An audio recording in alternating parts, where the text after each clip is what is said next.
What's up, guys? Welcome back to my channel. I wanted to do a really quick little unboxing video for you guys. I've got the Nintendo Switch Nintendo Entertainment System controllers, and this is basically for the online portion where you can play the old classic Nintendo NES games, and these are like the actual controllers. I mean, I am just amazed at how well they look. So we're going to take them out of the box here in a second, but you can see they snap on the side of your Switch, just like the included Joy-Cons and everything.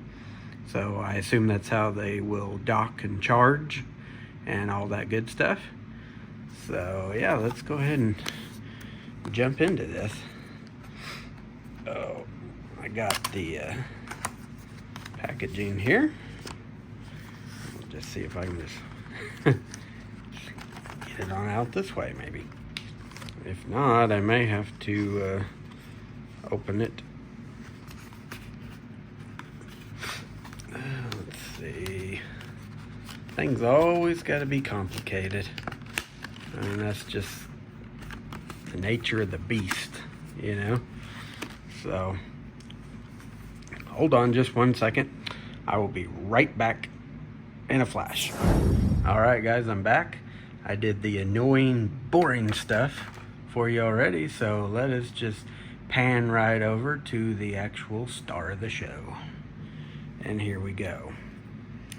The Nintendo controllers, I mean, these look identical to the original NES controllers, but as you can see right there, it's got the little slides on there so you can dock them to your Nintendo Switch, you know. So, and it's cool because it comes with two of them, so you and a buddy can play, you know, some of the classic Nintendo NES games, 2-player. But I told you it was going to be short and sweet. That's it for this video. Hope you guys enjoyed it, and I will catch you guys later next for my whatever video I decide to post on this channel. Could be unboxing, video game related, Blu-ray, DVD related, gameplay videos, you name it. That's the channel for this. So, alright guys, take it easy. Peace. I'm out of here.